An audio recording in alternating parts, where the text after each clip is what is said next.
souls.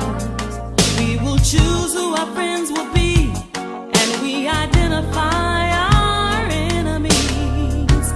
We hold the keys to a new reality. Let us share the truth of our history. Acknowledge what we've done and feel the greatness from which we've come. Remember that a fruit never falls far from its tree. So like our ancestors, we must control our destiny.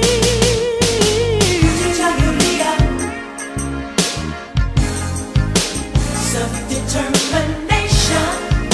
Self-determination. Self-determination.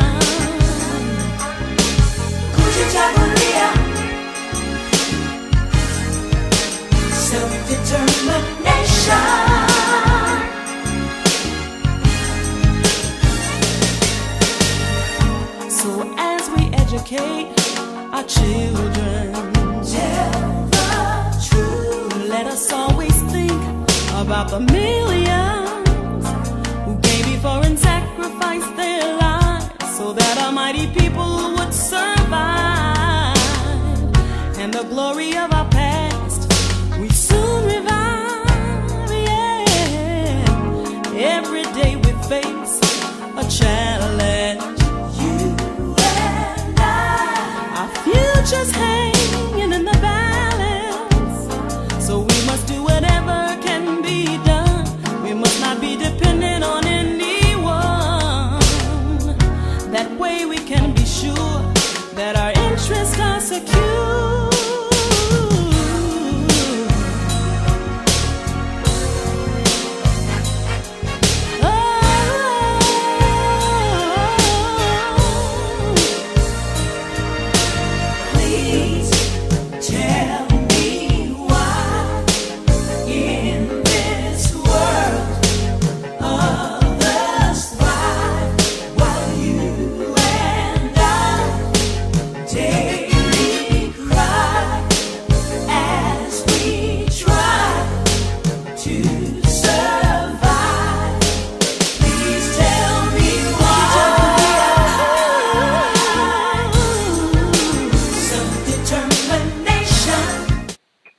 Greetings, everybody. Welcome. Thank y'all for joining us on Facebook, Twitter, and YouTube. We are the All African People's Revolutionary Party, specifically New Mexico chapter, and this is the monthly Pan-African film series. We do this on the second Saturday of every single month, and we are so happy to present it to you today. I'm going to share a little bit about what movie we're going to show in a minute, but first I want to introduce ourselves. So I'm Onyesanu. I'm a cadre with New Mexico chapter. Greetings, everyone. My name is Monica. I'm pre-cadre with AAPRP New Mexico chapter. Hello, comrades. My name's Kendra, and I'm really happy to be here this month in AAPRP New Mexico film series. Cool. And then we got Afro Phoenix on the phone. Do you want to introduce yourself, Afro Phoenix? Yes, I'm Afro Phoenix. I'm work study, and I'm in Albuquerque, New Mexico. With these comrades that have just spoken. Yeah. So greetings, everybody. Hi, Arlie. Hi, Erica. Hi, Jarvis. Hi, Marion. Thank you so much for joining us on YouTube and on Facebook. So like I said, this is the monthly Pan-African film series. We do this at 2 p.m. Mountain Time on the second Saturday of every single month. We show a revolutionary African film about revolution, about anti-colonialism, about socialism, about anti-imperialism, and then we talk about it. So this month, we have a very exciting double feature featuring revolutionary African woman, Assata Shakur. Assata Shakur was a member of, or is, the Black Panther Party is not around anymore, but Assata Shakur is. So Assata Shakur was a member of the Black Panther Party, as well as the Black Liberation Army, which was the armed underground wing of the Black Panther Party. She was persecuted by the U.S. government for the quote-unquote crime of attempting to fight for the liberation of her people. She was imprisoned. She was tortured by the injustice system. But then she was broken out by her comrades, by revolutionary organizations, and she is alive today, living in safety in Cuba. So we are going to show an interview with Assata Shakur in Cuba, where she talks about socialism, where she talks about life in Cuba, where she talks about political prisoners and the necessity a solidarity with people behind the walls. Next, we have a very special video that is raw news footage from the night that she was broken out of prison by her comrades in the Black Liberation Army. It is quite funny. You're going to see a lot of confused European police officers. And then lastly, we're going to end with just a very short clip of Alice Walker on Democracy Now!, giving some political context for why the Obama administration, yes, the first African president, put Assata Shakur on the FBI's most wanted list. All those movies are going to be about an hour total together. And then after we show them, we're going to come back, and Kendra, myself, Afro Phoenix, and Monica are going to have a discussion with y'all about what we learned from the movie and what things that we reflected upon watching it. So, without further ado, we are going to start the 3 video clips. And like I said, stick around after they end for a discussion with us. And if you have any technical difficulties, for example, if you can't hear, if you can't see the picture, just let us know in the comments and we will fix it. Thank you so much, and I'm going to start the movies.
So my first question would be, is what political ideology do you embrace at this time?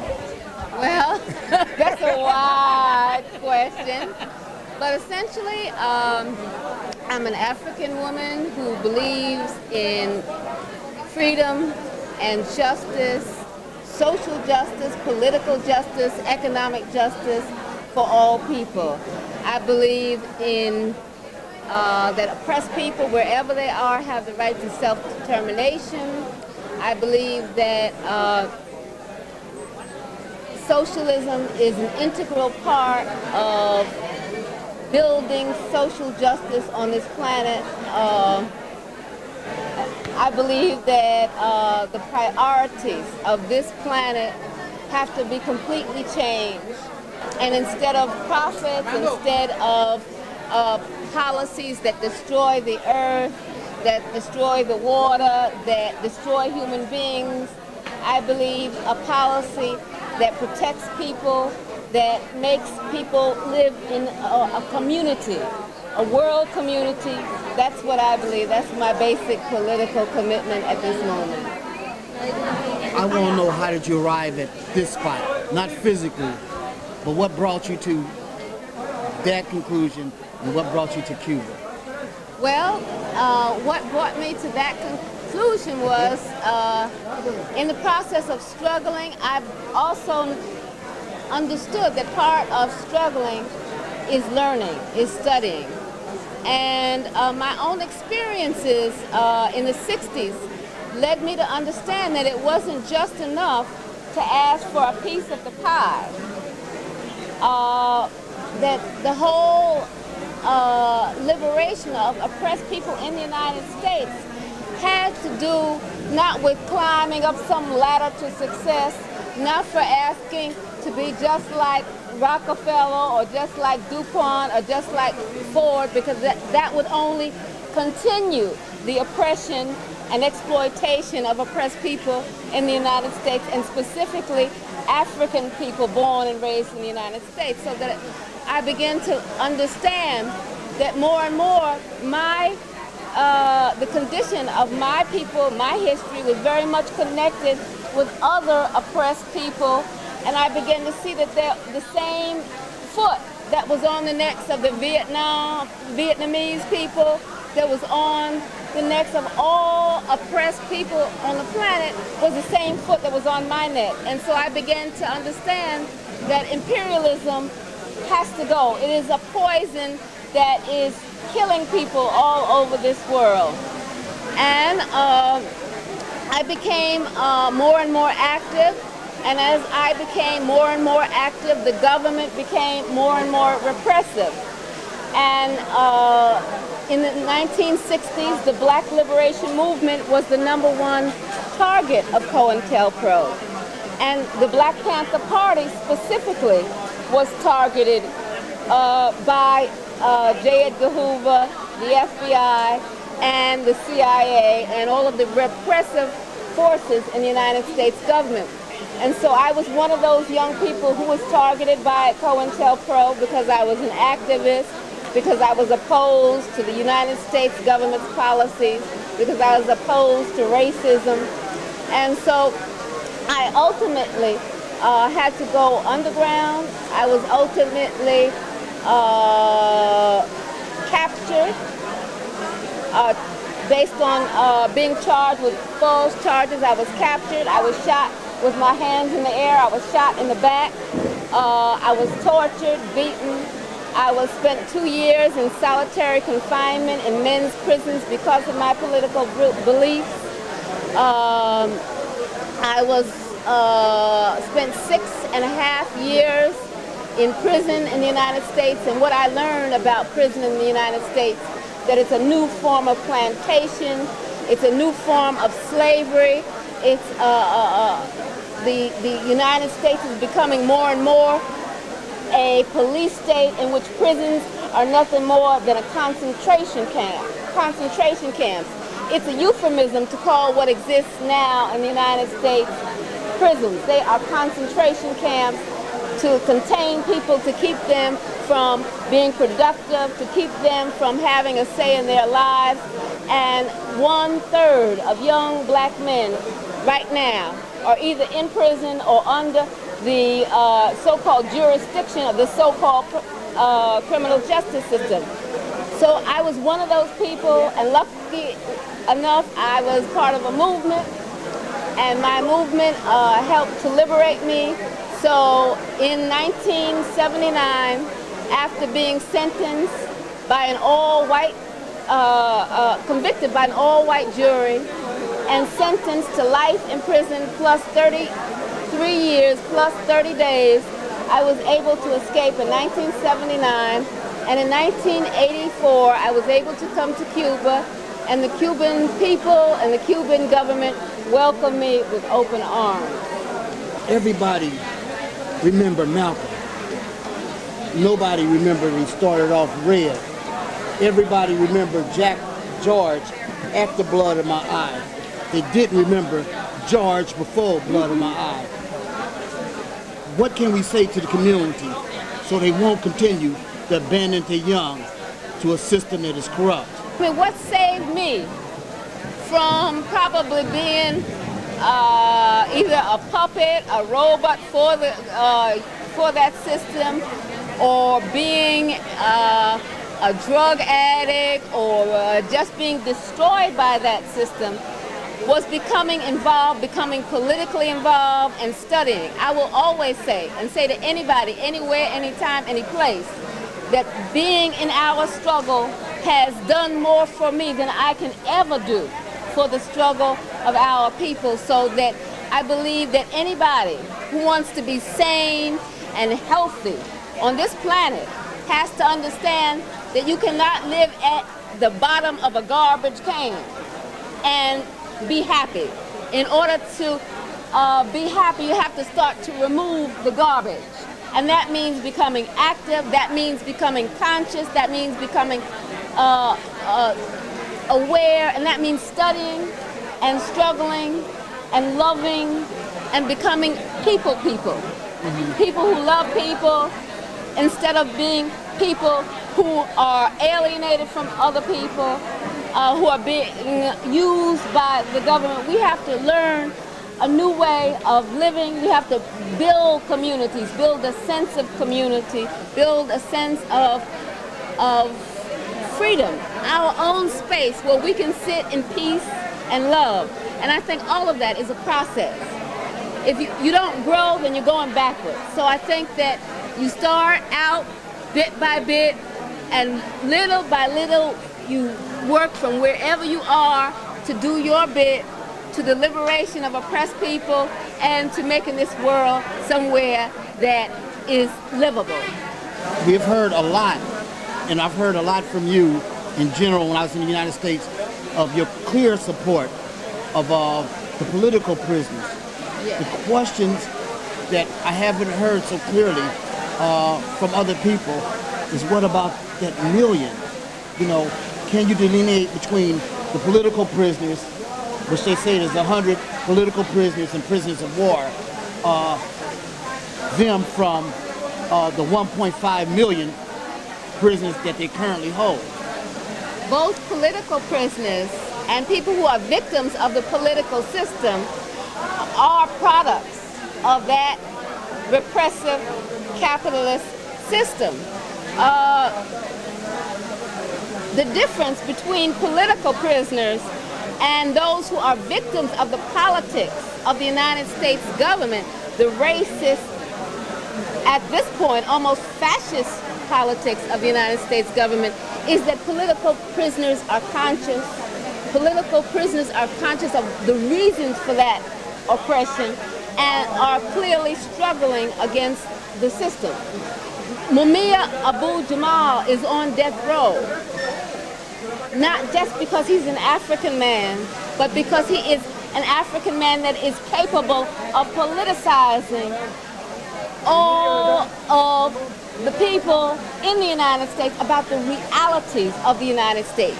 He's capable of pulling the sheep's clothing off of the wolf and exposing the United States government as the vicious, hungry, greedy wolf that it is. And so I believe that it is most important for anybody who believes in justice, who believes that human beings have the right to be free, to struggle to free Mumia Abu-Jamal, to struggle to free all political prisoners and prisoners of war, and to struggle for a new political, economic reality in the United States where people have the right to live, have the right to be free, have the right to be free from repression, from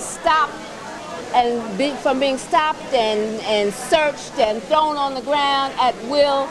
I believe that it is important to free political prisoners so that we can all struggle to free ourselves. Now, what I'm searching for is how important it was for you to receive support in that 2-year period that you was in jail. I think that I was in prison 6.5 years.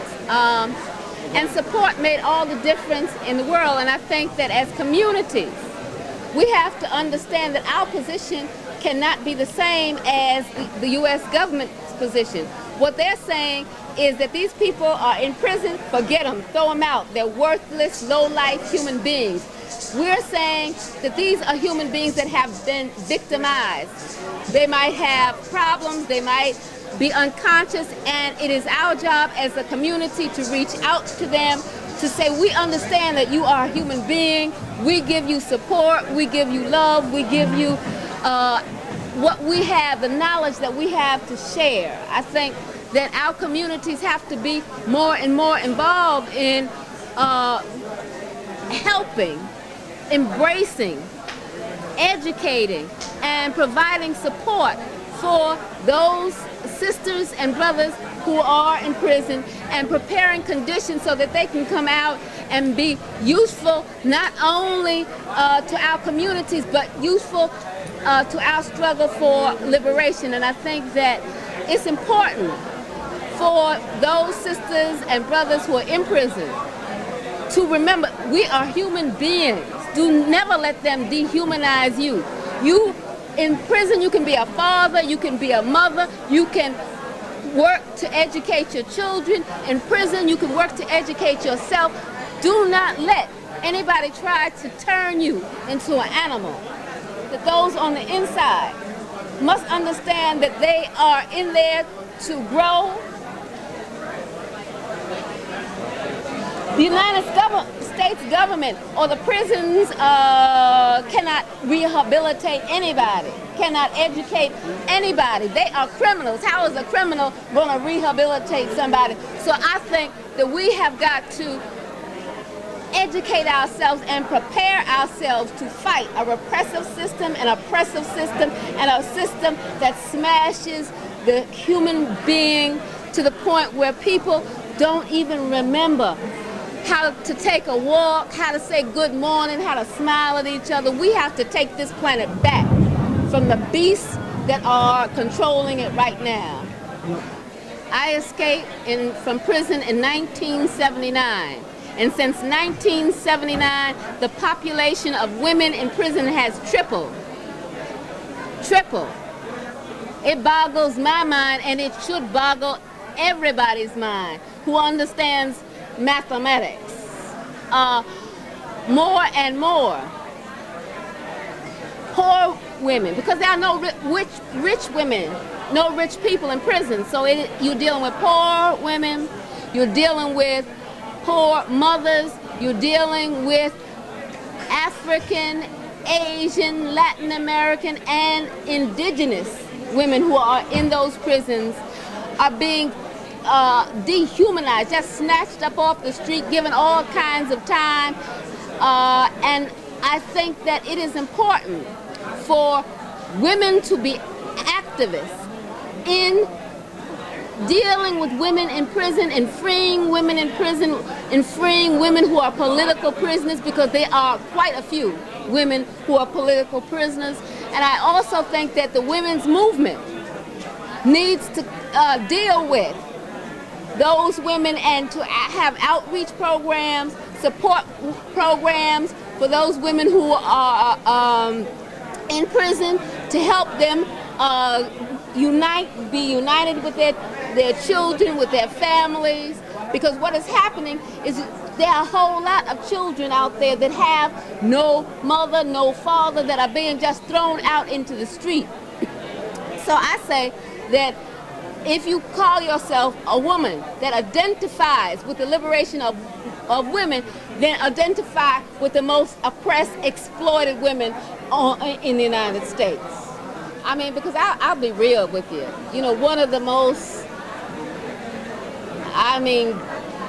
just raging pains that I had was being separated from my child, was being forbidden to hold her, to touch her, to breastfeed her. The conditions of women in prison in the United States is unbearable. I mean, I have seen women who have given birth and they have not been able to even see their children.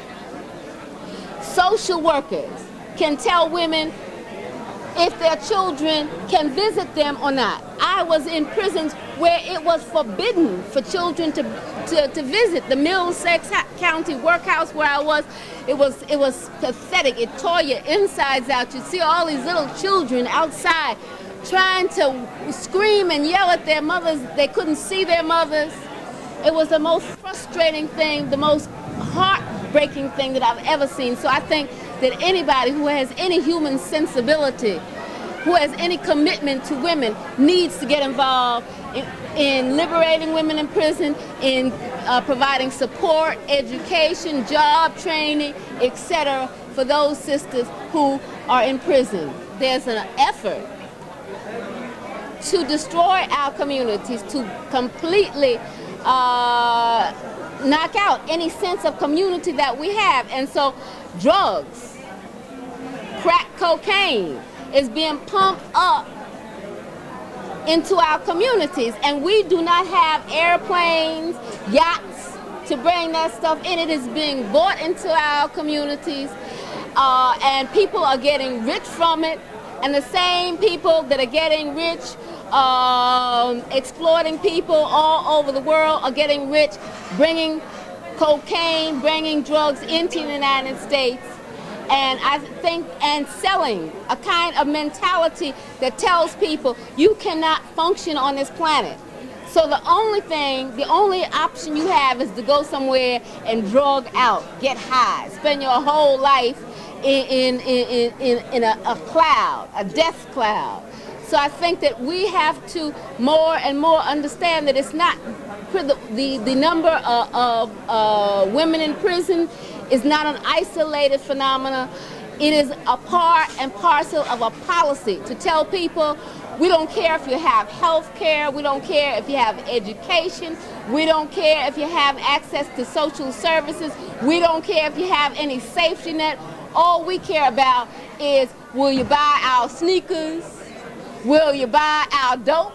Will you buy our junk? Will you buy our chains, gold chains, silver chains, human chains, whatever kind of chains, they want to put it on you. And so I say that we have got to get rid of that consumer mentality. We have got to get rid of that mentality of being high and wanting to be high. And we've got to stop letting people put it in our communities. I look in magazines, I don't care what magazine it is, if it's for people of color, they got cigarette ads in there, they got billboards with Joe Camel and every other body, you know, trying to get us to get the mentality where we want to be hooked on something, where we can't live without something, and something that is detrimental to our health. So what we need to do is get rid of the million liquor stores in our community, get rid of the liquor ads, the cigarette ads. Do you hear the call on the international community against the United States use of slave labor? Because I'm not hearing it inside the country. Well, I mean, it's very hard to get the message out all over the world because the United States controls the media. And so we have to really work to let people know that in the United States, prisons are being turned into plantations. Mm-hmm. It's a new kind of plantation with a new kind of slave labor, but in my book, slave labor is slave labor. Okay. And so I think that we have to work to get that information out to people all over the world, because even though a lot of people understand that the United States government is an imperialist country, they do not understand how repressive, how racist, and how reactionary the United States is inside of the United States. Within the United States, I feel like the left have somehow not developed a consistent theory surrounding the incarceration of human beings. I mean, they would save whales, they will jump over, save a tree, but when it comes to saving my ass, it's a whole different question. You know, when you say the left, I think if you don't deal with the issue of prisons today, you're being left out of the left. Essentially, that's just like being in Nazi Germany and not dealing with the fact that there are all these people in concentration camps. There are concentration camps in the United States right now, and I believe that it is immoral. I don't care who you are, what your political beliefs are, whether you consider yourself left, whether you consider yourself progressive, whether you consider yourself part of the liberation movement of oppressed people, whatever your political beliefs are, if they are humanist political beliefs, then you have to deal with the question of people in prison, and you have to deal with the question of crime. You have to deal with the question of justice. But if we do not do it, then the right wing just runs with it and calls for law and order, and law and order to them means just locking people up. It doesn't mean eliminating the conditions that cause people to be in prison. It means eliminating the people. I think that, young people need to find ways they can get together. I think they need to understand that they need to struggle right where they are. Deal with the issues that are stabbing them in the side, in the back, in the head, and deal from there. And then build a movement, whether it's at your job, whether it's on your block, whether it's in the prison you are, whether it's in wherever you find yourself at. You start dealing with getting the foot off of your neck. And I think that young people, whether you're in college or whether you're in prison, you need to do what you need to do to make the next century belong to the people, because this century has been 100 years more of slavery. Conditions ain't right for you to return home, and we miss you. What can those sisters do to support you? Well, I think that my liberation from exile, because I have been liberated from the belly of the beast, has very much to do with the need for us as a people to call for amnesty, immediate amnesty for all political prisoners and prisoners of war. Because what happened? The FBI admitted that it had a COINTEL program to neutralize activists. And they neutralize them in all kinds of ways: assassination, false imprisonment, false charges, etc. But they never admitted to who were the victims. Geronimo spent 27 years in prison before they ever admitted. They still haven't admitted it. That's right. But there was enough evidence, and the evidence has been out there for years before he got out of prison. Dhoruba bin Wahad spent 19 years in prison. Those prisoners have been in there a million times longer than they should have. And that's not 1 minute. So I say that there has to be a movement for amnesty of the victims of COINTELPRO, and that those who were victimized, spied on, harassed, etc., need to be completely set free, exonerated, apologized to, and brought back to their communities. I think that that movement is important, and it's important right now, because the government's so-called Freedom of Information Act was a sham. There's nothing free about it. No, not at all. I'm telling you that I got a box, and that was one of my files, and there were 33, a great big box like this, with hundreds and hundreds and hundreds of papers, and 99% of it crossed out. How you gonna call that freedom of information? You know? So I think that we need to be serious about building a movement for amnesty right now for those political prisoners and prisoners of war. And I don't think yesterday is too soon. I just want to say, sisters, I love you. I'm so proud. Go out and multiply yourselves. Go out and get another sister. Go out and talk to anybody and everybody that you can to raise people's consciousness and to build a huge movement, not only to free political prisoners, but to free all of our people from the prison that is the United States of America.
Still on the right?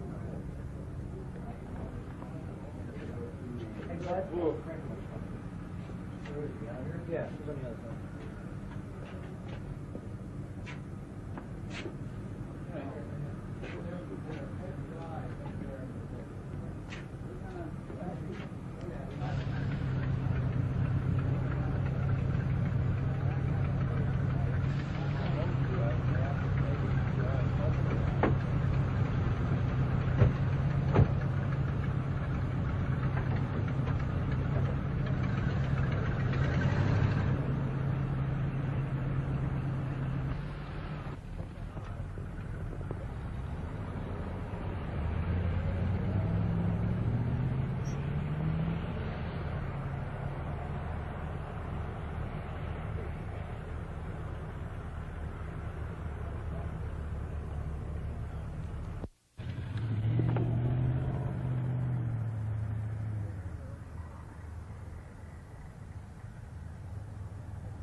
Son of a gun.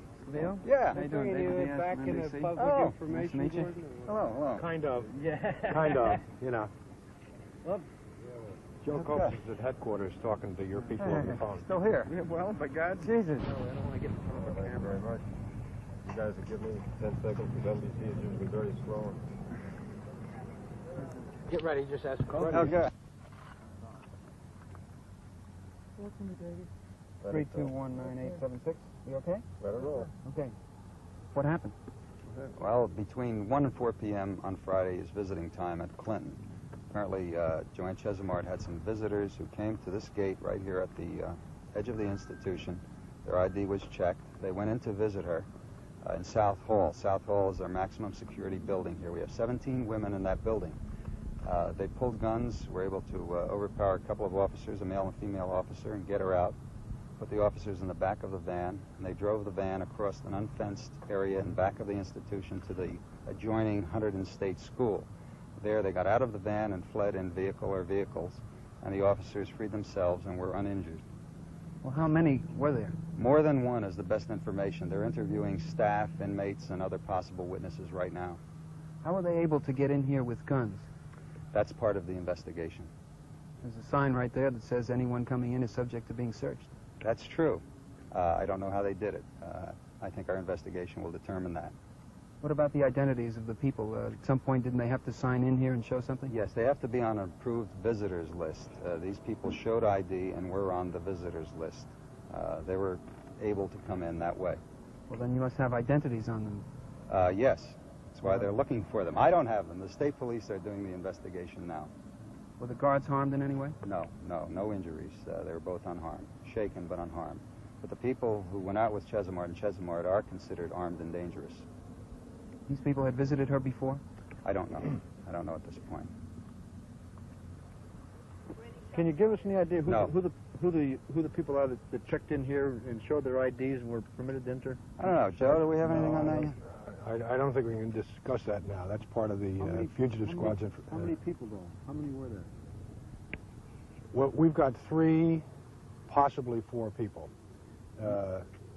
Men and women? No, men. Three, possibly four people. We're not sure of the fourth, but the fourth may have been in one of the cars that waited outside. Could you give us a description? Black. Agent. Where is the search concentrating right now? Well, the initial search obviously concentrated in the immediate area. When something like this happens, and we got pretty fast notification of it, first our local barracks would be notified. They immediately notify headquarters, and then the wheels start turning with regard to notification of other agencies. Delaware Valley Search Plan goes into effect. That's a system whereby all municipalities contribute people to go to specific checkpoints.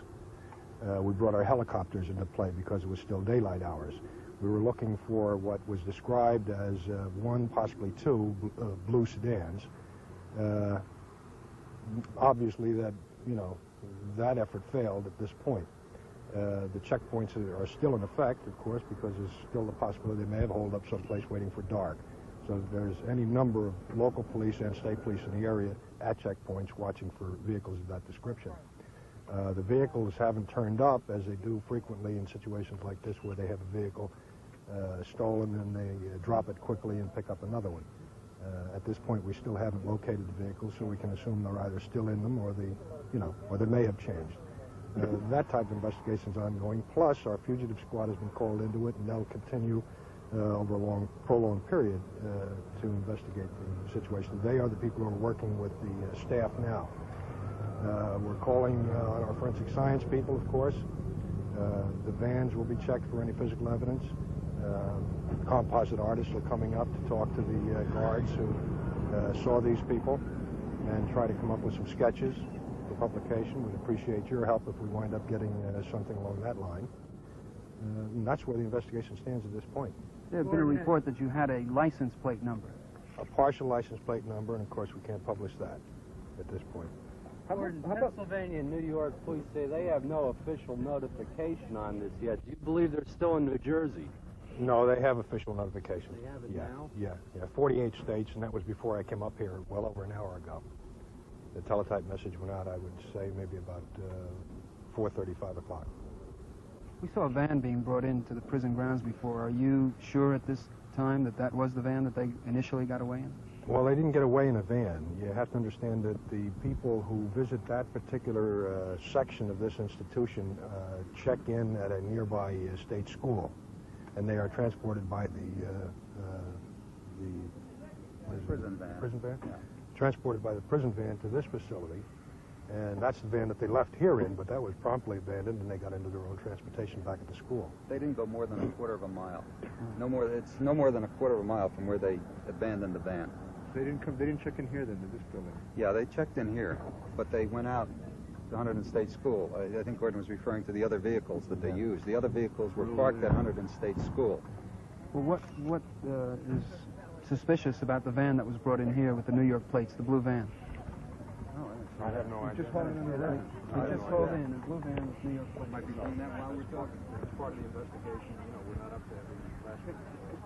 Could you explain how, once they're yes for identification, driven over to But they're talking to witnesses and staff and inmates right now. Somehow they're able to hold guns and overpower the two officers and get in and get out. That's part of the investigation. I don't have details still. Was Chesimard waiting for them at the front doors of the facility? No, there's a visiting area just inside the building. She was in the visiting area. There was one other inmate waiting visitors. There are 17 women housed in that unit, and only 2 are going to have visits today. How many guards were on duty in this visiting area? I don't have that yet. I don't know. Jim, what's the security setup? What's the door setup in that south hall? I'd be doing it from memory. I don't know. It seems to me I have to go through about 3 locked doors, but about 3. But they overpowered the guards in the van that was taking them there, or once they got to South Hall? Inside the building, apparently. Inside the building, I think. Gordon, do you know? Yeah, it was one guard from in the building and one guard who drove the van from the school over here. Those 2 guards were the ones who were taken hostage, so to speak, placed back in the van and driven across to the school. A guard in the building and a guard in the van. There wasn't 2 in the van then? No, just one. One for visitors. Was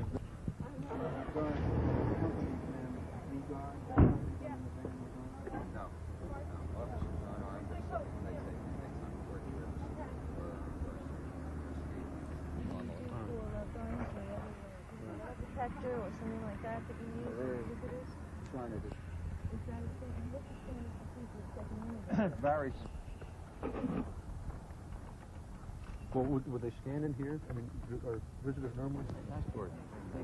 How many people went in the building? I'm not clear on that. Captain, I guess. Yeah. How many went into the South Hall with the guard, the hostage guard? Over in the property. There was 3 guys went into the South Hall. 3 in the van. And you think maybe there was more than one car that they split and... Yeah. Well, we're sure that they used 2 cars at this point. You'll never get her.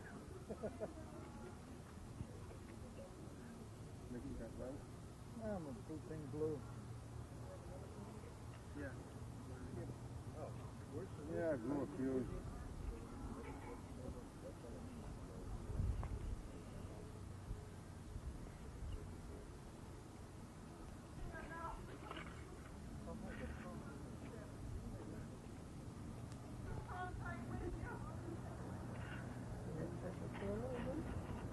Long network.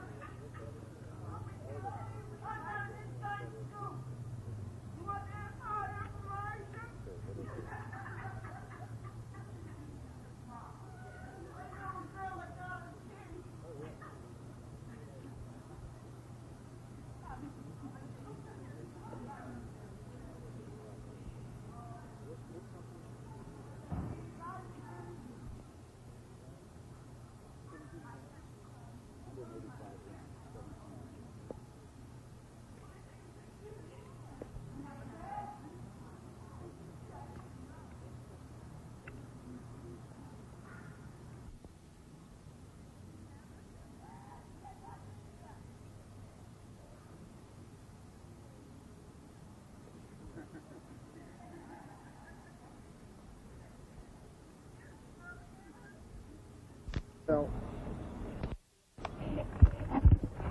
and then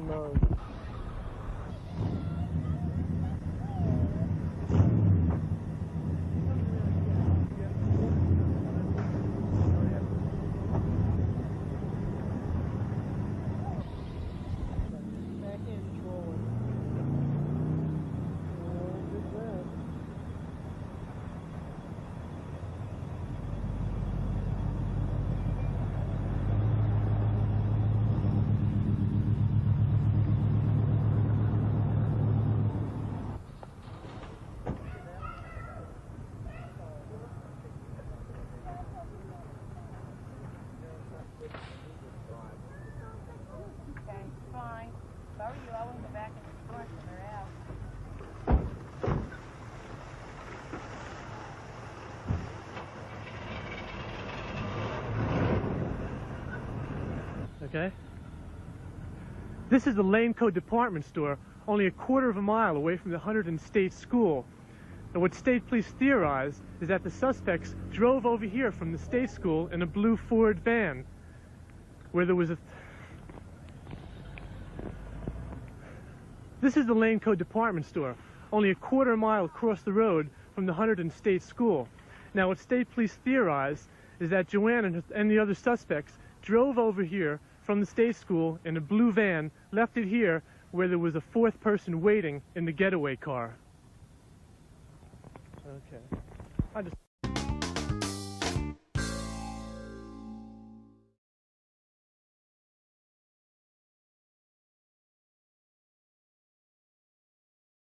I wanted to ask you about Assata Shakur, who you've also written about recently. Earlier this month, the FBI added the former Black Panther to its most wanted terrorist list, 40 years after the killing for which she was convicted. She became the first woman added to the list, and the reward for her capture was doubled to $2 million. This is a clip from the film Eyes of the Rainbow, the Assata Shakur documentary, when she talks about her experience in prison.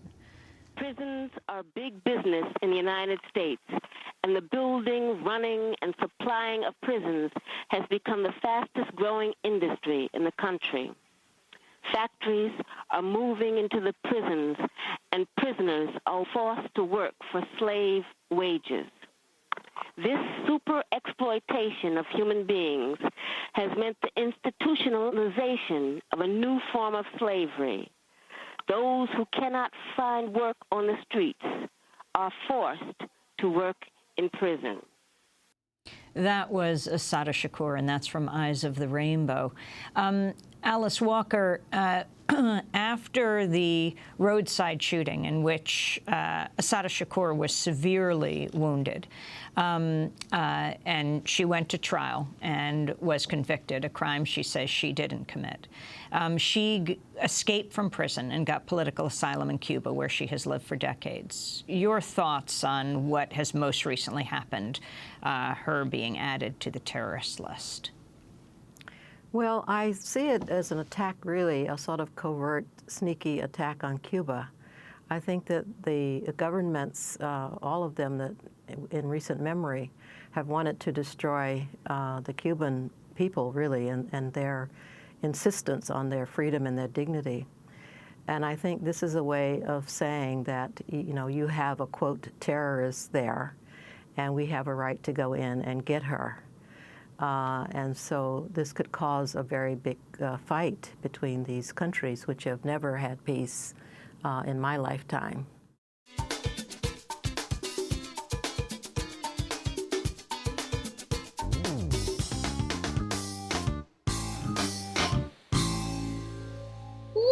Hello, greetings, everybody. Thank you so much for sticking around for those 3 films. We are back to commence the discussion portion of the program. Just to recap, we showed a 30-minute interview with Assata Shakur in Cuba, talking about socialism, talking about life in Cuba, and talking about the importance of supporting incarcerated people. Then we showed raw news footage from the night that she was broken out of prison, which I find extremely entertaining. And then lastly, we showed just a brief clip of Alice Walker on Democracy Now! Alice Walker, of course, is the author of The Color Purple. And on Democracy Now!, she's talking about why the U.S. government put Assata Shakur on the domestic terrorism list. So without further ado, let's get into the discussion. Kendra, Afro Phoenix, Monica, what did y'all think?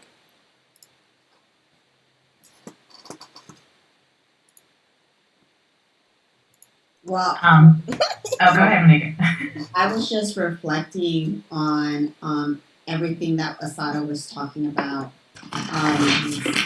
I wrote definitely some notes down, but how she expressed about how like it's our role to go out and get someone else to be part of the work, to like liberate ourselves from like the prison of the U.S. empire. Like I like appreciated that, and then something that I saw was the issues that Assata was bringing up around the prison industrial complex, around imperialism, with like statistically Africans being the most oppressed. Like that still resonates to this day. That's still happening to this day. And so I just really appreciated the interview in itself and being able to hear about her journey of the why, like she's involved in the movement. Were you going to say something, Kendra?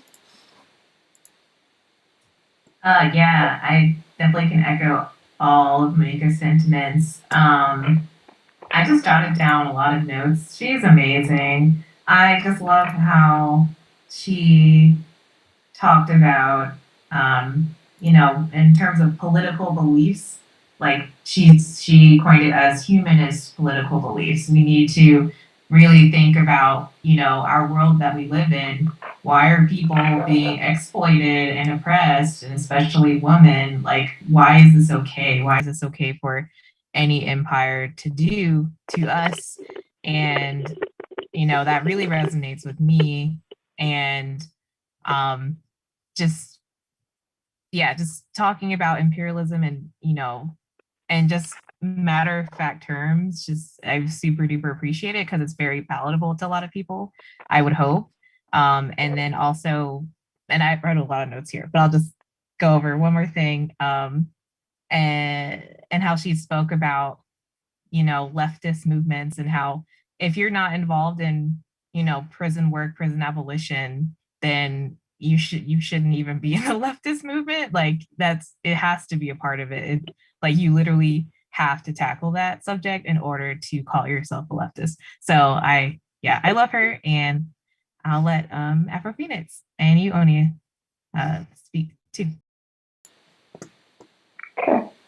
Okay. Afro Phoenix here. I was reminded that her whole ideology was so aligned with what we practice and believe in the AAPRP. It's almost identical. It is identical. And so that's why I was really struck by that.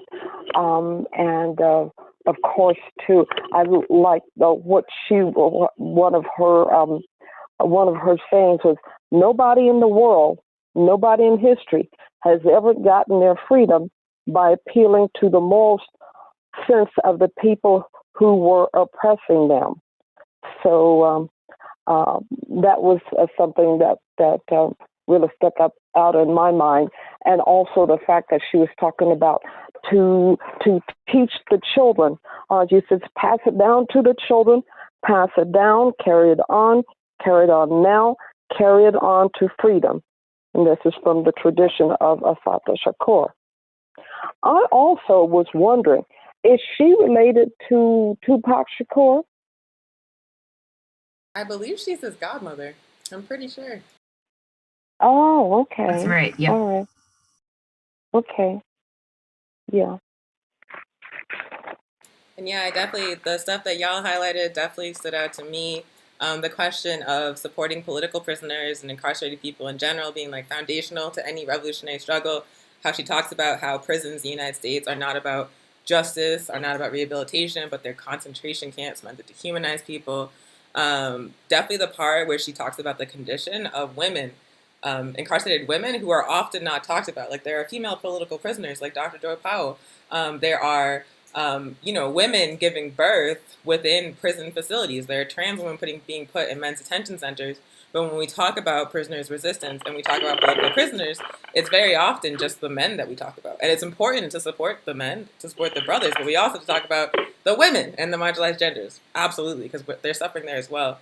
And then a thing that really stood out to me was actually from the interviewer, because he asked her, he's like, people honor Malcolm, but they don't talk about Detroit Red.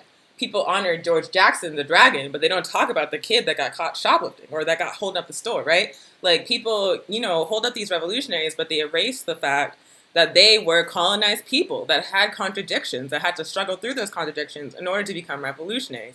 And a lot of times, the way we talk about people that commit so-called crimes, the things that are defined crimes like capitalism, the way we talk about people that commit harm and abuse, which is frankly all of us, but the way that we discuss it like dehumanizes them and discards them. And so just like the way that he put that and the way she responded about how it's our responsibility as revolutionaries to bring everybody with us, regardless of whether or not they've caused harm. Regardless, really stood out to me because I see that missing in so much organizing work. But did y'all have thoughts about that?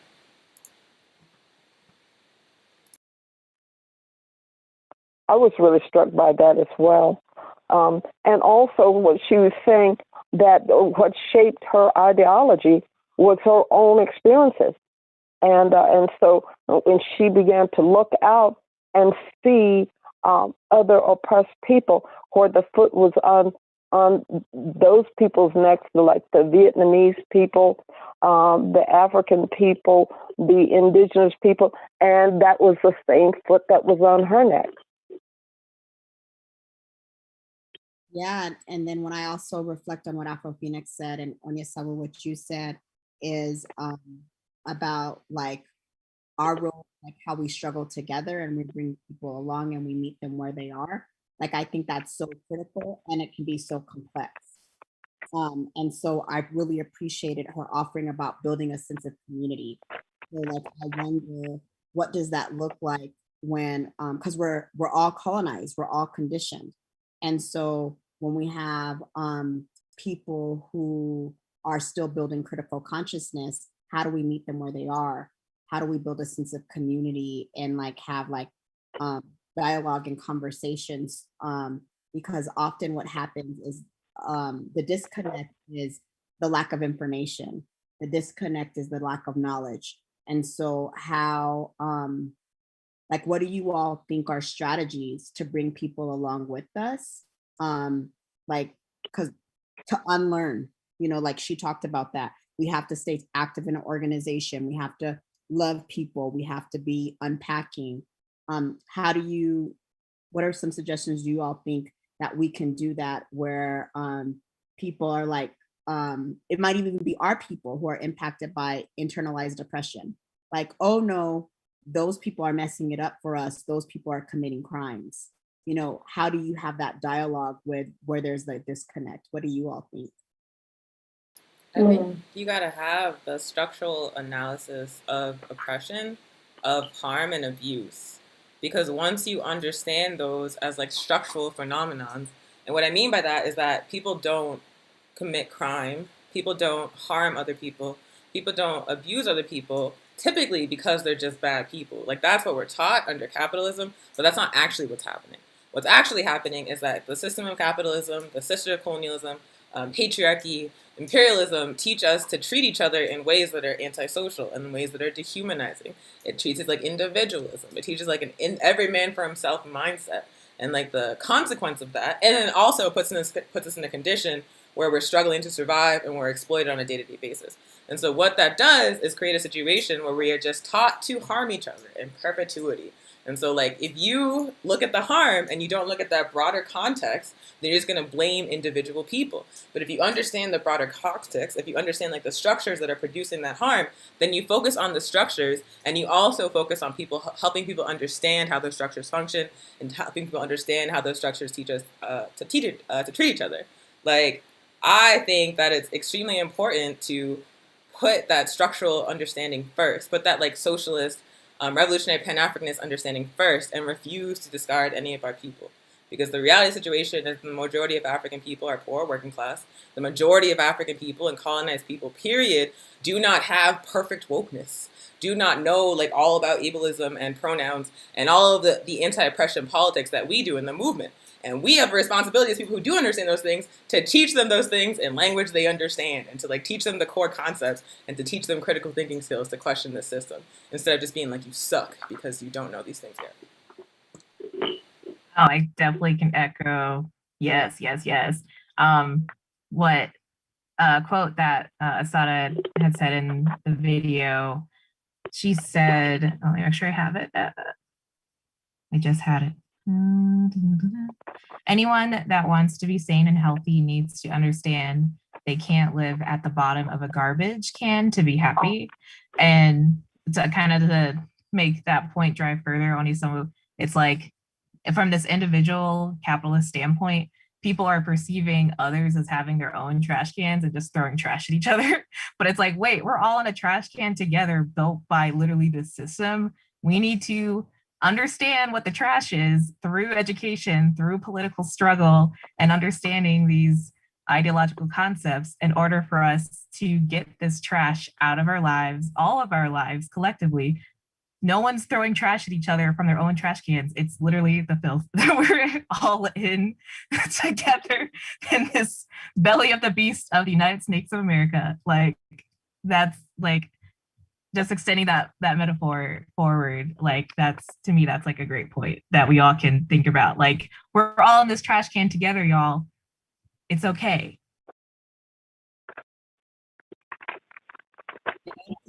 Yes, yes, that was deep. I really appreciate the elaboration of the garbage metaphor because it really puts things into perspective. So the thing that she said at the beginning of the interview that really struck me because I agree, but she said that the struggle for African liberation has done more for me than I could ever do for the struggle. And especially hearing someone like Assata Shakur, who was like the leader of the Black Liberation Army, like someone who made an incredible contribution, an incredible sacrifice, still say like the struggle has done more for me than I've done for the struggle, is like really humbling. But like I said, I agree. And I just wanted to know what y'all felt about that when she said it. Oh, yes, I agree totally. Yes, yes. Of course, she embraced, and I think another popular way for the way we think of it is that we stand on the shoulders of those that came before us.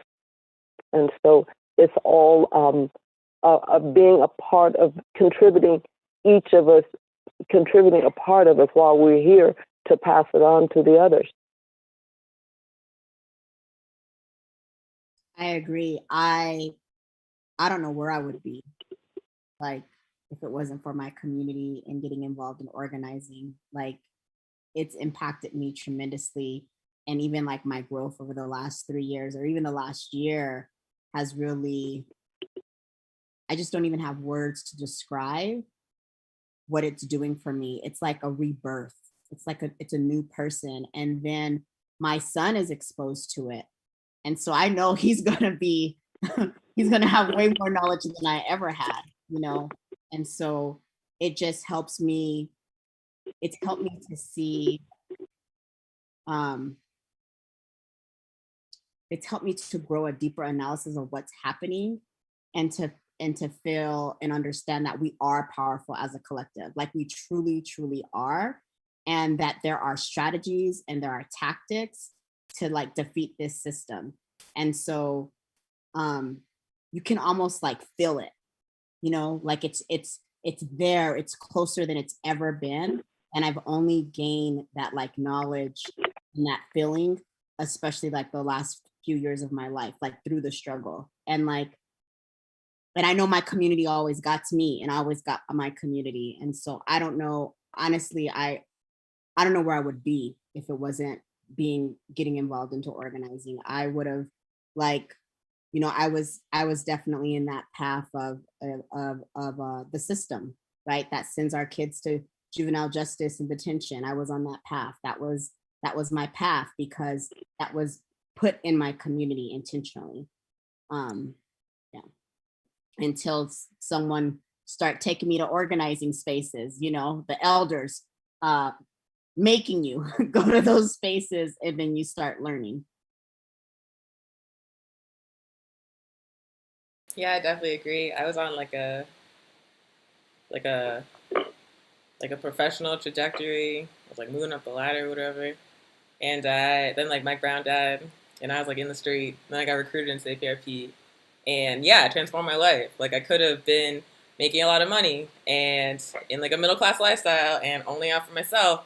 And by the standards of success that like capitalism describes, I would have been successful, but I would not have been happy.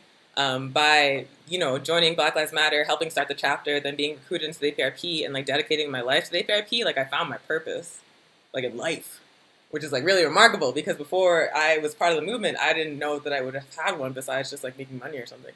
So like, it's, yeah, you find your place, you find like a mission, you find a community like all around the world. Like I've traveled all over the United States, Africa, Canada, and like in almost every single place, I found members of the APRP who I had never met before who treated me like family because we're all part of the struggle because we're all building towards the same objective. And also like exactly what Monica says, like the deeper you get into being part of a revolutionary organization, the deeper you get into being part of a revolutionary movement, the more you believe we can win, like the more you believe we can win. And all the messaging we always get under capitalism is that if we fight back, we're going to suffer. If we fight back, it's going to be horrible. If we fight back, we can't hope to win. But it's not true. Like the more that you build with other people, the more you realize what we're capable of when we work together, when we're organized. And that's part of the reason why we wanted to show the news report from the night that Assata was broken out of prison. That was like in the early 80s. And that woman is still free. That woman is in Cuba safe. Cuba will never give her back. They locked her up, they tortured her in the United States, and then her comrades were so organized and so committed to liberation that they broke her out, they got her to safety, and the United States government never got her back. Never got her back. Right there is a time when we won, y'all. When we won. They tell us it's impossible, they tell us they're too powerful, they tell us it's like all, like they see everything we do and there's nothing we can do, and they still broke that. They walked up in that jail and took her out. And then dipped. And they couldn't find them. I was like, yes, like we need to recognize that if we work together, if we are organized, if we are building something that's bigger than any one of us as an individual, we can actually win. We can actually win. But does anyone else have thoughts on this question?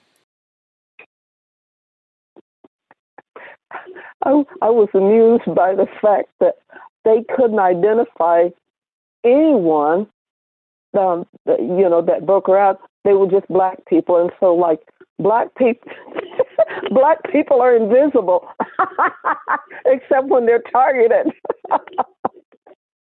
There was Yeah. they had so I want to say they had no idea, because there were actually a couple of Europeans that were involved in that, and there was at least one person on the inside. So that guy was just guessing. He was like blacks, like he didn't know. He didn't. Yeah, he just blurted out black, like, oh, de facto they're black. Seriously? Okay, sure. Y'all keep thinking that and see if you can find them. Go ahead. I'd like to share some of the stuff in the comments. It connected to your question, two of your questions on Sabu. So one was about meeting people where they are and like struggling with, and how do we bring people like into the movement. And Jarvis, they shared in the comments that their organization, they assist women who are on house arrest, get involved in the movement, get jobs as well. And they're really excited about working with people coming from behind the walls. And then also regarding the comment about like the struggle has done for us more than we've done for the struggle. And Jarvis shared, yes, I find it so amazing how the work I'm doing with Chicago is aligned with the mindset of us all nationally in the movement. Yeah, there's a lot of us on the same wavelength, a lot of us doing the same kind of work, moving in the same direction. A lot of times you can feel like isolated, but we have to understand that we are part of a movement, y'all. There are like thousands of us around the world, and it's growing every day. And we can actually win. Another question I have, this is something Assata said about the importance of building collectively, about the importance of struggling together and learning together in the context of revolutionary organizations, about the importance of healing in movement work. And so a question I have for y'all is like, how do we build what she's talking about? Like, how do we build a sense of community and freedom in our revolutionary work?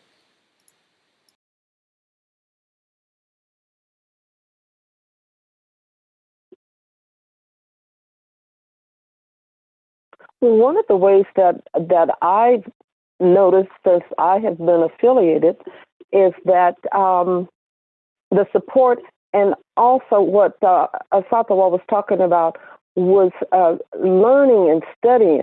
And so that's all a very integral part of it is building that foundation of understanding of how the system indoctrinates and imprisons our minds. So that's one example. And to see beyond where we find ourselves currently, but a sense of the wider whole. And when we all contribute in whatever manner that we can, it helps to make it stronger and more cohesive for everyone. I 100% agree. Political education, which means not just like reading books by yourself, but like reading together and like talking about what you read and asking questions and getting clarity and like applying the ideas you're reading about to what you're doing in like the real world. Absolutely agree. Like it's so key. Like once you understand how things work a little bit, like it's like unlocking a door. You start to understand more and more and more, and you start to think critically. Like when I watch the news now, when I watch movies, when I watch the like commercials, it's like so different. What I see is so different now after being in the APIP's political education process for a couple of years than it was before when I was like liberal and voting for Obama and stuff. So yeah, I definitely agree. Anyone else? One thing I think about is when I do go to protest and when you're out there with community, we're all there oftentimes for the same, like several reasons, right? And in that space, it feels powerful. It feels like community. And then we leave, right? And so that feeling that you get when you're at a protest, how do we sustain that feeling all the time where you don't feel that you're alone? You feel a sense of belonging. You feel a sense of being connected. I met so many people at every protest I go to, I walk away with at least 2 or 3 numbers. And so that feeling that people have there, we can have that feeling all the time if we're building together. So I think the way we build a sense of community is, Assata said it about like loving each other and being like that, like seeing people's humanity. But that building a sense of community is critical because that's something that I see gentrification really jacked us up, especially in Albuquerque. Because here in Albuquerque, we had 2 main communities that were African. So we all knew each other. And now we're scattered like everywhere.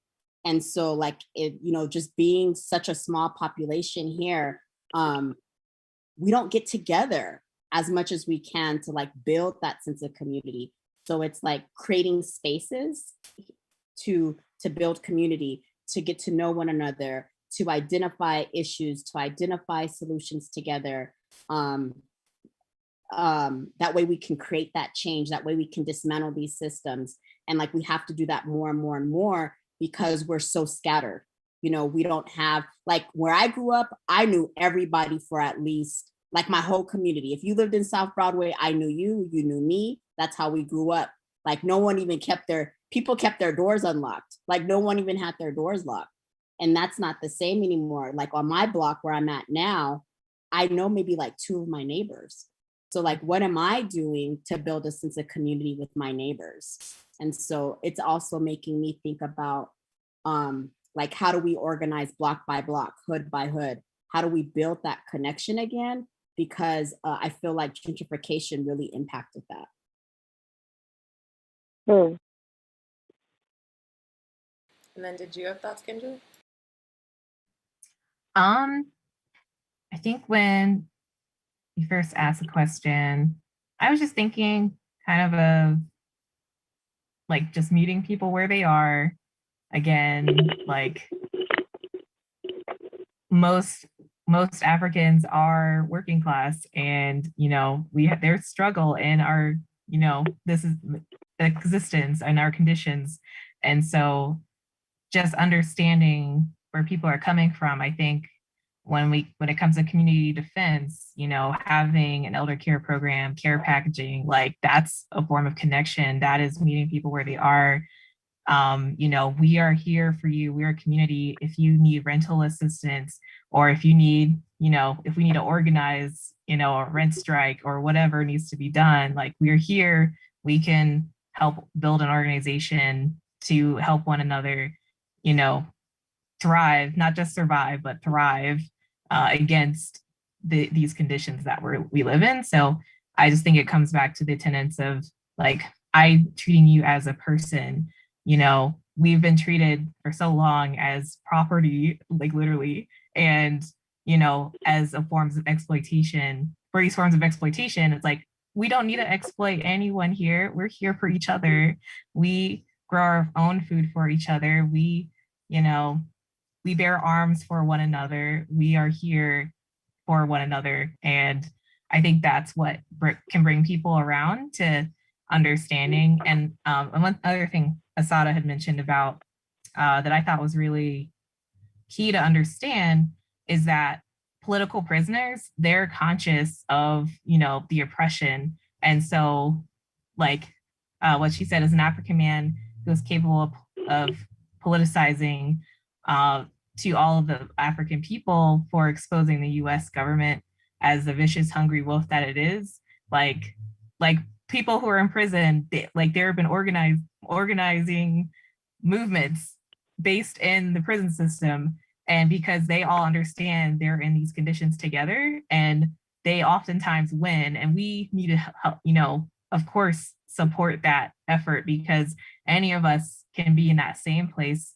And so, while we're here in the belly of the beast, like, I think coming together in a loving, no cancel culture manner, I think that's how we definitely can win, and not just win, but like thrive and survive and don't exploit each other. So. Yeah, I'm so glad you brought that up. do millions for prisoners, I've been able to organize with people from behind the wall. I can't keep up. I'm not fast enough because they're organizing constantly. And in Louisiana, you can still be convicted by a jury of 10 versus a jury of 12 and get life. And they've been like fighting it, and they have a new DA in that they help to organize to get in. Like, this is people behind the wall. And so this DA has been getting people released who've been there like 20, 30 years, like convicted by a jury of 10 Europeans, right? And it's our people. And it's plantations, just like Assata said, and all prisons are plantations. And Louisiana, Angola is literally a plantation where they still pick cotton, and so it's like miles and miles and miles of doing enslaved labor, right, for this economy. And that's what Angola is. But they organize, like they do events all the time in the community, constantly. They as well as bring awareness and write books and do political education, and they have podcasts, and they're organizing. I learned so much from them.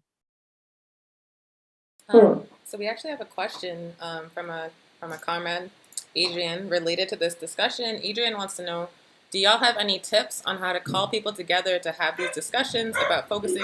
Someone just knocked on my door, so my dog is gonna flip out. About focusing on the whole system, the structure, instead of the individual. Tips on how to encourage others to come together to learn about these things who are not already in the movement. Hopefully that was understandable.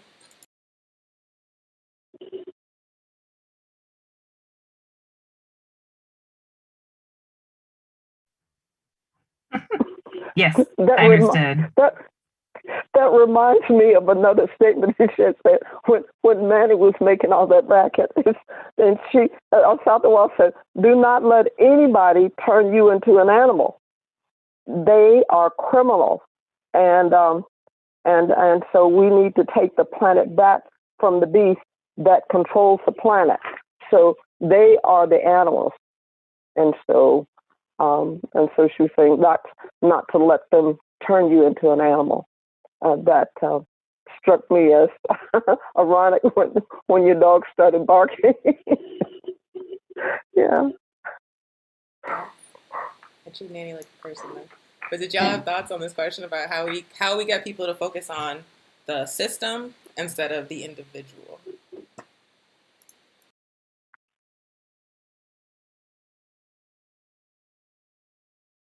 Well, I know that for me, and I haven't been anywhere, but just tuning in to like the weekly show about what's going on, now during this pandemic. And also, I saw another show whereby Cuba is a shining example of how the country, the community takes care of their people. They have lost practically no people to COVID, and the United States, the richest country on the planet, they're losing people left and right. And I was just thinking, I wish I was in Cuba. then I would be safe. I would feel safe because they their whole ideology and goal is humanistic. It's not about profit. And how they have sent these doctors all around the world to help with this. And of course, the United States, they don't want any help. But then they have been doing this for so long, for 35 years. So they have been planning for this for 35 years. And that's why they're so successful. I think I definitely agree. I would rather be in Cuba during a pandemic than the United States. And Assata even said there was like one point where she was like talking about how she was much more comfortable in her skin living in Cuba. Like she misses African culture in the United States, of course, because that's her culture. But she says like in terms of like being comfortable in my skin, being able to like walk down the street and not be scared, like Cuba wins over the United States. But like one of the things you said about, we do weekly Pan-African news every Thursday, 12 p.m. Mountain Time. And we do political education on that show. And like we've done actually like an entire curriculum. Like we talked about colonialism, we talked about socialism, we talked about imperialism, and we always do it in a way that's like plain language. Sometimes we swear, but it's like not like the way that you typically hear communists speak. It's like in a way that people talk to each other, like just talking to regular people. And that's intentional. Right. Like the way that you get people to understand that it's like a system that's producing the harm and not just individual bad people is through political education, is through developing their consciousness of how capitalism works, how colonialism works and what it did to us, how it's ongoing, how imperialism works. Like people have to understand the structures, and there's no quick fix way to do that. Like oftentimes people intrinsically understand from their own experience, like for example at work, they know they're exploited, they know they don't make enough, they know their boss like harasses them, so they can understand that kind of oppression intrinsically. They can understand how like the police are there in their communities harassing people, how the police don't show up when someone's in danger, they only show up to like, criminalize someone. Like people understand the contradictions of this system because they live them every day. And what political education does is allows them to connect what's happening day to day to the bigger picture, to the bigger structures of capitalism, colonialism, imperialism. And again, there's no fast way to do that. It's not something that's going to happen in like an hour-long meeting. It's just not. Like you have to build with people long term and help them understand and help them develop their critical thinking skills so they can start to make the connections on their own. That's why we have, within the APRP, the African People's Revolutionary Party, we have mandatory work study for every single member of our organization all over the world, where we read about Africa, colonialism, capitalism, patriarchy, where we read about these structures to understand them and to recognize what's happening in our own lives and how we can transform them collectively. So you have to build organized and systematic long-term political education in order to get people to start recognizing the structures. It's not going to be one conversation. It's not going to be one event. It's not going to be harassing people on social media until and like shaming them for thinking the wrong thing. That's not how it works. You have to help them understand this because they are taught, and like capitalism intentionally confuses people as to the nature of how things work within that system. And so we have a lot of work to do to counter that. And it can only be done in a long-term, organized way. Does anyone else have thoughts? Yeah, so... go ahead, Kendra. Oh, go ahead. No, I was saying we were talking about people behind the walls. I tell you, they still busy. They're texting me now, so I actually asked them the question. So hopefully they're texting still. So hopefully I'll be able to share some of their thoughts. But piggybacking off what you were saying, Onya Sabu, is also finding what people's passions are. If their passions are like growing food or working with young people or like police brutality, you can have a conversation on any of those topics around the system, right? And you can like find articles in political education and actually have a discussion, and so I think that's really helpful as well. And also for getting people to like join the work is find an organization that does that work that they're passionate about in so that they can get involved and gain more knowledge. If an organization doesn't exist around any of those topics, like if those two people have that passion, they can start an organization around that topic. And then you start also when you're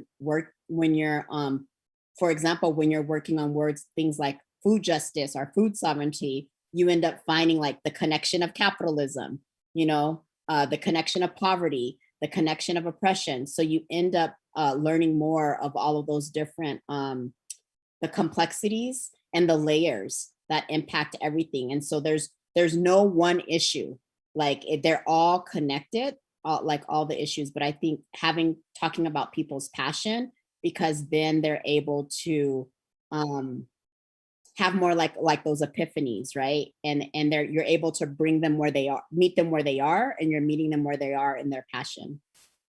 Mm-hmm. And also to add to that, Monica, is what I was thinking of as you were speaking, is that they find their own passion connected in the space, within the space. I know I was thinking about last week when we were talking to people all around the world. And so it wasn't just our chapter that we were talking to, but we have occasions to reach out on a regular basis to the different chapters around the world within AAPRP. Yeah, so last weekend we are building towards a party congress, the African People's Revolutionary Party.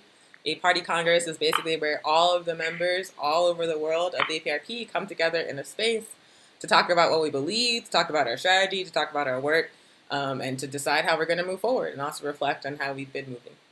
So we've been having a series of seminars to prepare people for the party congress, where we like teach each other and then engage in debate, because contrary to popular opinion, even within a revolutionary socialist organization, like people have different political positions about all kinds of things, and we're still able to work together. We're still able to build together. We disagree sometimes like very bitterly, but we were still able to respect each other and work together and struggle over ideas.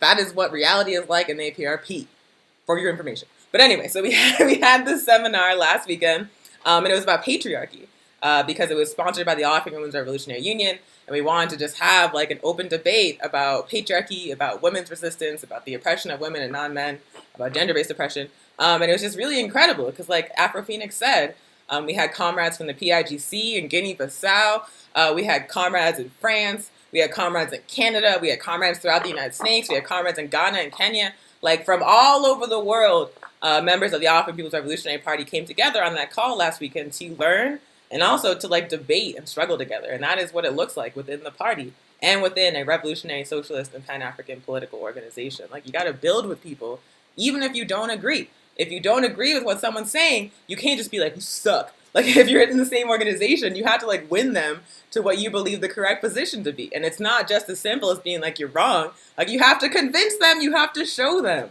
That is what being in this organization and engaging in building with other people and struggle with other people and refusing to discard people has shown me. Struggling is learning. Yes. Mm-hmm. I like it personally. I love it. But this is so related question to the folks organizing behind the walls. So there's a point in the interview where Assata says that political prisoners, she's talking specifically about Mumia, but in general, she says they are a threat to the U.S. empire. So, like, why do y'all think that is? Oh, because using him as an example, he has the means and the know-how to rally people to understand what's happening to them. That's why he's a threat, and that's why they keep him locked up. Yep, you nailed it. And actually right now, so like Mumia is an elder now. He's an elderly man. He has COVID-19. He is in need of all kinds of medical care that he's being denied because U.S. prisons are dehumanizing, and they are still keeping this man locked up. He is accused of a crime that he did not commit, just like Assata Shakur. He is sick. He is suffering. He is old. He's not a threat to anybody, and they're still insisting on leaving him locked up in terrible pain.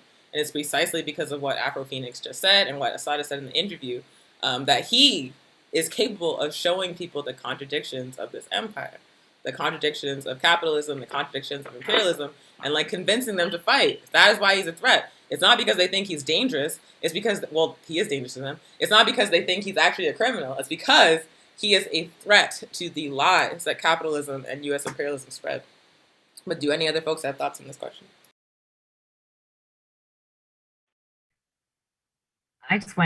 My mind just went to a weird place because, the U.S. is, locking all these people up because, they perceive them as threats, which rightfully so. But also the U.S. is kind of just on a death train anyway, like in regards to capitalism and imperialism, like it's not sustainable at all.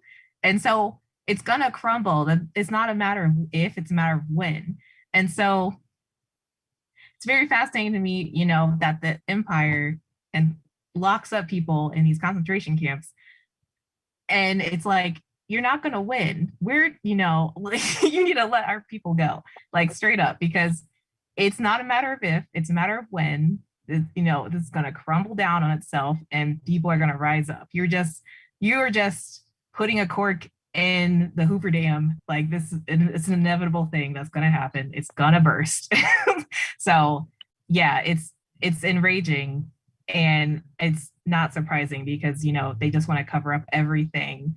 And, to have these these prisoners expose everything. They don't want that, obviously, but honestly, it's not a sustainable system. It's gonna crumble eventually. I agree. Thank you so much. So I have like a few more questions, but we've actually kind of covered most of them. So I want to know if y'all had any things that stood out to you that you wanted to talk about. I can share a comrade's comment from behind the walls. So they said that like through dialogue and informing, we must dialogue and inform our people for them to reach that continuous transformation. What we need to do is to discuss so they can see the racist system and build together in unity. Thank you so much for asking them that question.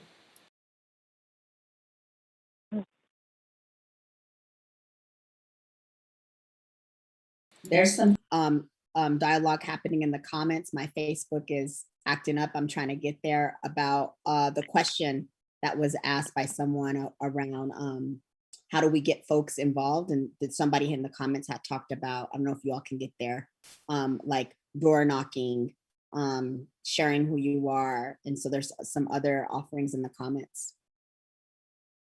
Where did I see some of that? So Jarvis says, if you build it, they will come. I'm thinking of healing, education centers, sanctuary through our communities worldwide. I have been arrested 3 times and have never committed a crime. I'll dismiss, so I know how it can literally be any of us at any time, and you don't have to do a crime. 100%, man. Like when you sign up for revolutionary work, you're signing up for saving yourself, for contributing to the liberation of oppressed people, the liberation of the planet. But you're also, to be frank, signing up for repression, because capitalism and imperialism are not going to go down without a fight. They're going to come for us simply because we are fighting for justice, simply because we are fighting for the liberation of our people and the life on this planet. It's just, there's no question. That's all Assata did. Assata Shakur committed no crime but fighting for her people, and she was still brutally repressed and tortured by the U.S. government. So understand, like, you can be on the completely straight and narrow, which most revolutionaries are, and they're still going to come for you. Like, this is a very bad comparison, but hood communists got banned from Twitter, and we didn't do a damn thing. They just didn't want us on that site talking about revolutionary African politics. They didn't want us on that site talking about socialism and anti-imperialism, and they kicked us off and didn't even say why. We didn't do anything. So that's just like the smallest possible example of the kind of repression that's going to happen once you start fighting for your people. You are going to get pushback, and it's only having comrades, it's only having revolutionary organization that is going to hold us up in those moments when the system is coming for us. Assata Shakur would not have been broken out of prison without the revolutionary organization of the Black Liberation Army. It just would not have happened. She was part of a movement. She was not moving as an individual. Jarvis also says they knocked on hundreds of doors in their community, and it's how I started my organization, asking them what they want to see improved. Are they willing to be part of the solution? A woman I recruited is now an organizer, moving up above me, and I support her, no jealousy, because that's what I encourage. We are all the head as we lead through education to improve our lives. And that's precisely why we in the New Mexico chapter do the elder care program. That's why before the pandemic, we were constantly in Filtercombe Park holding community events, talking to our people. That's why we do the news show. That's why we're starting this revolutionary community garden and meeting space, because we want to build institutions that are controlled by the masses of African people here in Tiwa territory. We want to show our people that we don't have to depend on a system built on our backs, a system that means to harm us, in order to meet the needs of our communities, that we can meet those needs ourselves as long as we are organized and as long as we are building as a collective. And then someone's talking about, there's a documentary praising Krasner on PBS. I think they're talking about like Larry Krasner, who people used to call like a progressive prosecutor in Philadelphia. But now he is keeping Mumia locked up. He is refusing to assist Mumia Abu-Jamal. He was like, when he was running for that position, he was like endorsed by the Democratic Socialists of America, and people were describing him as a progressive prosecutor. And I remember seeing that and being like, there is no such thing as a progressive prosecutor. And then he got in office, and Mumia caught COVID and refused to help Mumia get out. So yeah, fuck Larry Krasner. Anyway, so last question I have is at the end, towards the end of the interview, Assata is talking about all the ways that capitalism distracts us and keeps us focused on the individual and keeps us focused looking away from the structures causing the harm.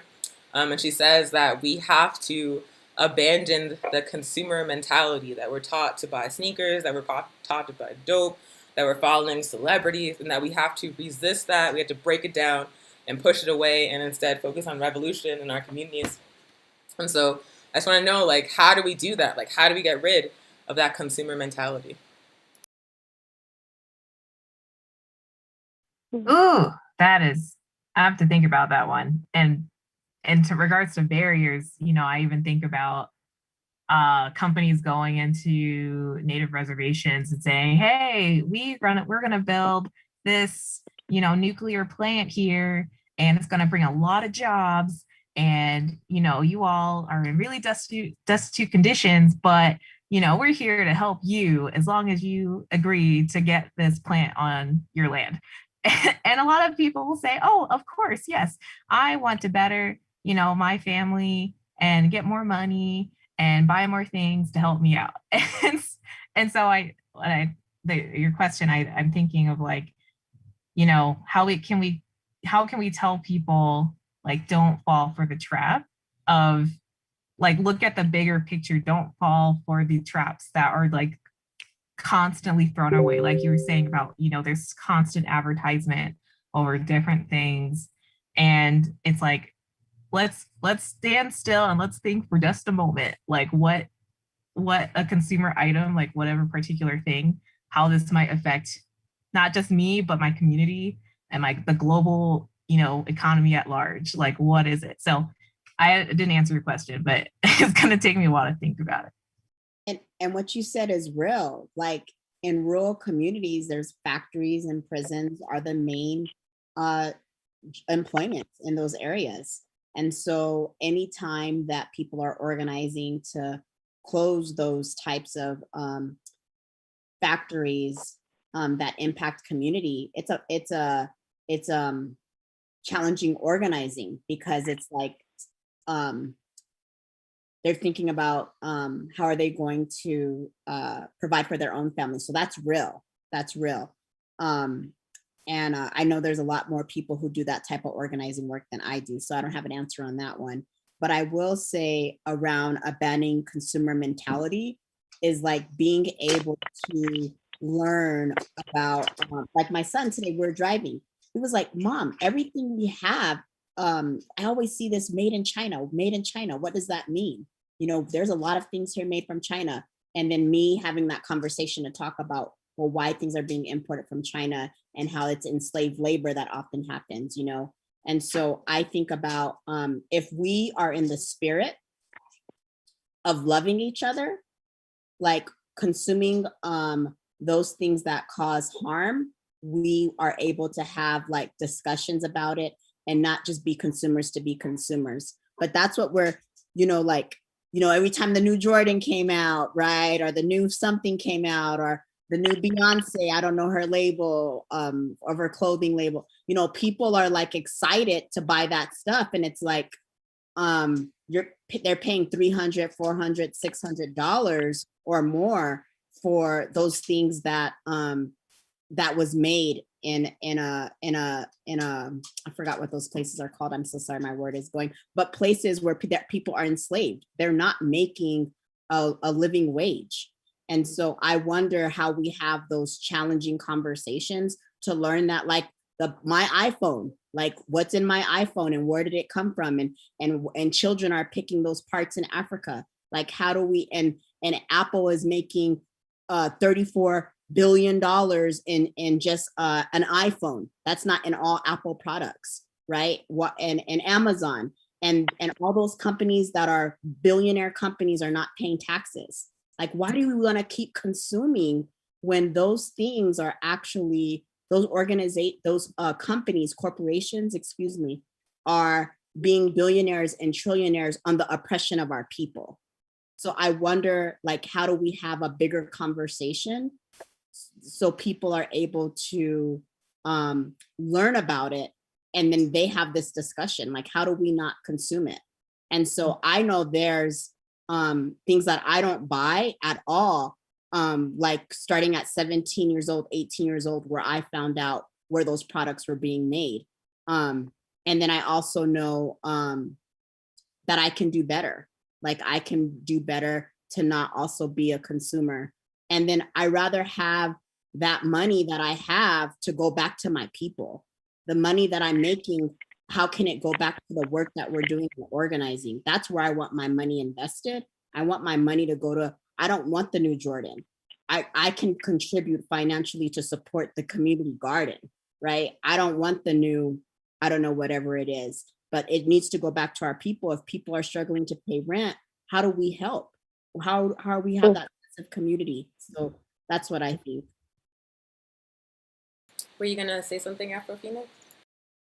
Well, I was just thinking about another way of thinking about financial literacy is that I know that the traditional or conventional way that we think about financial literacy is about how much you can consume and how much you can contribute to the system that destroys us. So I was just taking that idea about what Monique was saying about how she would like to turn it back to our community. And so and that I was trying to think the opposite way. How do we do that? How do we do that? So completely different from the way that we have been taught in the system of how the money goes. I know, for example, you just go to Amazon. They have got everything on there. I refuse to buy anything from Amazon because I know Jeff Bezos is one of the richest people on the whole planet. And so why should I be contributing to oppress myself and people like me? Although it's cheaper, but we're all contributing to the oppressor. This is the way I see it. So that's why I won't buy anything from Amazon. Great, thanks, Afro Phoenix. And yeah, like I feel like I used to like be into fashion, and I'm still into fashion, but not all my clothes are like really cheap, and I still look mad cute. I used to be into like Beyonce. I used to still be into like, consumerism, and then particularly after I joined the APRP, there was like one phase when I was in the Black Lives Matter Portland chapter, and then a second phase of consciousness when I joined the APRP, where those things just stopped mattering to me. Like, once I learned about how all the lithium-ion batteries in the world are made from resources mined by enslaved African children, once I went to Ghana, and I met children that worked on a cocoa plantation who said they never tasted chocolate, and all these these transnational corporations like Nestle and Mars are buying this cocoa that's being mined by children who have never tasted chocolate because it's too expensive. Like, once I learned the context of how goods are produced under capitalism, I lost interest in chasing any of that.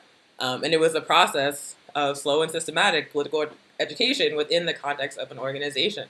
It was like shifting my understanding of how the world works. Like, once you understand like how much violence is built into like virtually everything produced under capitalism, even flowers in the supermarket are picked by people who are often raped and abused in like the field where these flowers are grown. Like, every single product under a capitalist system is produced with exploitation. Once you understand that, you stop wanting any of that shit, and those things like your priorities shift. And so like for me, like the answer to this consumer culture is first and foremost political education, and helping people understand and think critically about how this system actually works and how violent it actually is. And then Erica saying in the comments, we are propagandized to consume. Like, capitalism teaches us to think as individuals, and capitalism teaches us to consume and to buy and to find meaning through consumption, which is why like so often when we talk about issues affecting us, we see it through the lens of celebrity and like pop culture instead of like what we can go look out our window and see, because we're taught to focus on that consumer culture rather than our day-to-day realities as like an escape, and it's really dysfunctional. But political education broke me out of that. So we have 9 more minutes before we need to wrap up the program. So I just want to know if each of you had a closing thought about the film today that you wanted to share. Onyesawu, before we go to that, could I ask you to elaborate on one thing? Erica's question reminded me of the time you went to Cuba and how, like, when you talked about propaganda and consumerism, of how we see it in billboards, we see it in magazines, we see it on social media. Can you talk about your experience when you went to Cuba? It just made me think about that. Yeah, for sure. It was like shocking. It was shocking because in Cuba, there are no advertisements. There are no advertisements. There's no billboards advertising cigarettes or chocolate. There's no magazine ads. There's no like flyers. There are no advertisements. Like coming from the United States, where I feel like I see an ad like probably every 45 minutes, especially, or less if I'm on the internet or watching TV. In Cuba, I was like shocked. Like there are billboards, but they like one of them I saw said like use people's proper pronouns. Another one I saw was like, wash your hands after you eat or something. There'll be like a picture of Che in the store, but there's no ads. There's no ads. I remember one time I was in Camagüey with the brigade, and I was looking for a laundromat because I wanted to wash my clothes. And Cuba is like 100 miles off the coast of the United States, so like Florida was like right there. So I was looking at the map, and like in Florida, it was like all these businesses, like Walgreens, CVS, all these businesses. And then like in Cuba, it was like none of that. You don't find a McDonald's in Cuba. You don't find CVS in Cuba. You can get what you need. I mean, certainly the blockade affects that, but you can get what you need. But there's not all of this like constant push to buy things and all these places to buy things. It's very, very different. Like nothing but billboards with like wholesome messages. And then in the store, you'll see a poster of Fidel Castro or Che. Or like a quote talking about revolution. It was just like night and day. And then I came back here, and it took me like a good 3 months to readjust to the amount of messaging to consume, and also just like really dysfunctional propaganda in general, like really dysfunctional beliefs about certainly African people, dysfunctional beliefs about women, like coming from a place where like women were like revolutionaries and leaders back to a place where we were objects was like very jarring. And I still actually haven't adjusted to that all the way. But yeah, it's very different. It's very different. Does that answer your question, Monica? That did. I just thought that that's not something that we would understand unless we went to Cuba.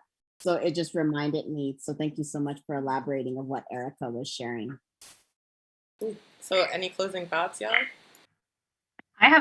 It's not really a closing thought, but I just kind of looked up the definition of consumerism, because I was also thinking about how especially marginalized people are told, oh, you can't buy that thing. You can't afford that. So you shouldn't have it. And whereas if you're, wealthy or rich, then the world is your oyster. You can have whatever you can afford. And so consumerism, I feel like another dark side of it is, we're telling people in prison they can't have like certain snacks or,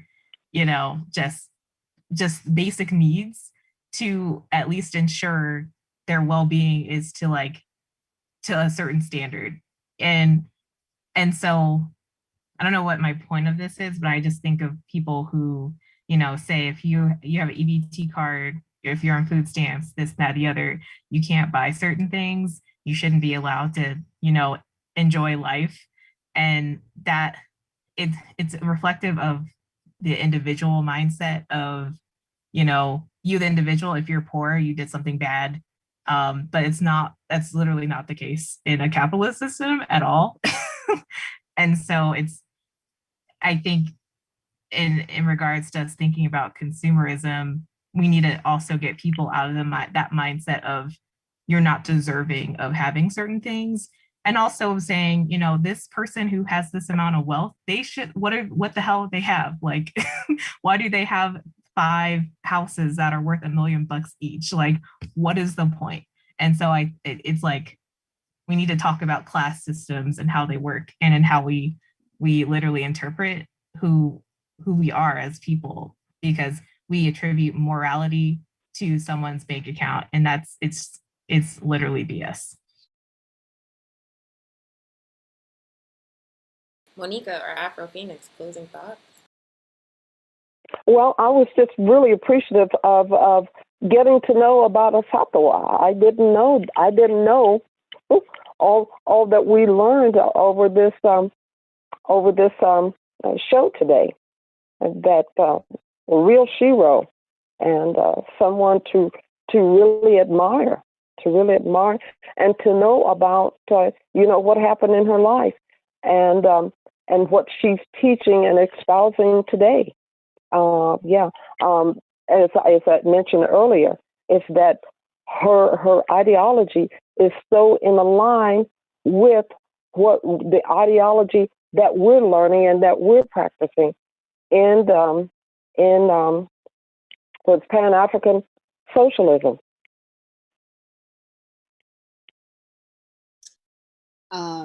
Thank you so much, Afro Phoenix. I think about like what's alive with me right now after watching this film and the discussion is like what Kendra talked about earlier around like the US empire is that wolf in sheep's clothing, and how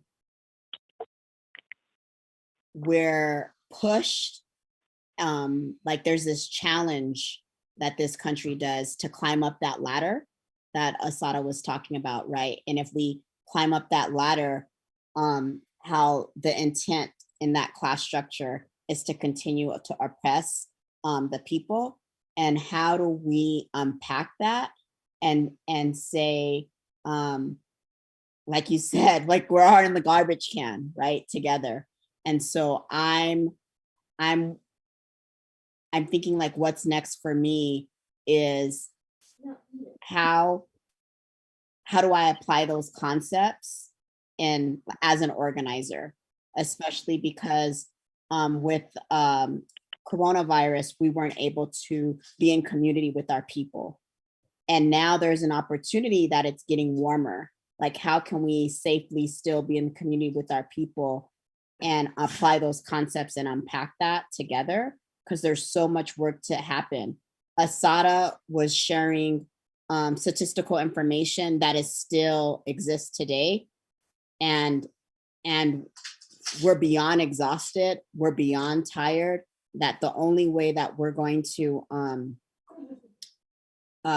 be free is if we free ourselves. The only way we're going to liberate is if we liberate ourselves. So the more people that get involved into this work is important, because we outnumber them. We literally outnumber them. And like we will win. And like you were saying, like this empire is crumbling and crumbling, and they're trying to do everything to keep it glued together. You know, that's why Biden's president, right? And when Biden says something the same way Trump says something, everyone's like, it's okay because Biden said it. It's like, no, he's still an oppressor. Let's talk about why. And so I think about there are more people that this is what I'm seeing. There are more people having these same conversations, but not knowing what to do with that information. Like there are more people talking about the prison industrial complex. There are more people talking about abolish police or defund police. There are more people utilizing language that I have never seen people share. Like, and how do we capture that energy to like, for people to feed that hunger that people have? Like, how do we feed that hunger so people can do something with it? And so what's alive for me is, as a chapter, what are we going to be doing like locally in the community with our people on these topics? So I'm excited. I'm really excited about the community defense work that we're going to be doing, such as the garden, right? As well as continue the elder care work. So I'm just taking away more about like, y'all, we got this. And we're powerful as a people. Thanks, y'all basically said it. Thank you so much for joining us. Thank you to Kendra, Afro Phoenix, and Monica for your comments and your brilliance on this screening. We do this every second Saturday of every month, which means that we will be back next month on the second Saturday. I'm trying to stall while I open my calendar so I can say what day that is. Sorry, 1 second. It is going to be. It is going to be May 8th. We'll be back here Saturday, May 8th for the next edition of the Pan-African Film Series. Once again, my name is Onya Sanru. I'm here with my comrades Kendra, Afro Phoenix on the phone, and Monica. And we are members of the New Mexico chapter of the All African People's Revolutionary Party, a revolutionary Pan-African socialist political party. If you are listening to us speak and you are not active in an organization fighting for justice, we plead with you to join an organization. More and more people are waking up, just like Monica said. More and more people are recognizing that the system is crumbling. Just like Kendra said, we are not, like, the consciousness is rising, but y'all, we are missing organizations. We need people to join organizations fighting for justice, help us build a movement to destroy capitalism. If the organization you want to see does not exist, all you need is 2 friends and a book, and you can start an organization, y'all. Just decide when and where to meet and start meeting. But we need everybody active in organizations fighting for justice so we can build a movement strong enough to take out capitalism and build socialism and Pan-Africanism in its place. So thank y'all so much. I'm just going to play, to close us out, a little slideshow of flyers for upcoming events presented by the All African People's Revolutionary Party, and y'all have a good rest of your afternoon. Hey! Atom! Reloaded! Atom! Reloaded! Junior! Ha! Yawa Krum! Yawa Krum! Rastafua wo Krum! Rastafua wo Krum! Yawa Krum! Harafua wo Krum! Harafua wo Krum! Yawa Krum! Fresh boys, fresh girls! Fresh boys, fresh girls! Yawa Krum! Waya mami! Anshafe Ankwajalami! Yawa Krum! Rastafua wo Krum! Rastafua wo Krum! Yawa Krum! Harafua wo Krum! Harafua wo Krum! Yawa Krum! Fresh boys, fresh girls! Fresh boys, fresh girls! Yawa Krum! Waya mami! Anshafe Ankwajalami! Yawa Krum! Wo Krum! Me wo Krum! Asha wata so dia yan shimbom! Me jimani! Magunko! In the lion's den! Chata boom! Don't try me! Me dribom! Harafua ye fie ni samampom! Yeshia! Yedi bebom! Money in the back! Sika shake koto kuom! I got them before! No be property! Nipe niya ya intimate sympathy! Manum pisha! Pasho! Nanatachi! Alomo! Kasapreku ene dry daddy! Yawo Krum bisa kubabu! Ene taju! Ye tudo! Untimate ya mugu! Yedi sikapudo! Sainja bitu susu!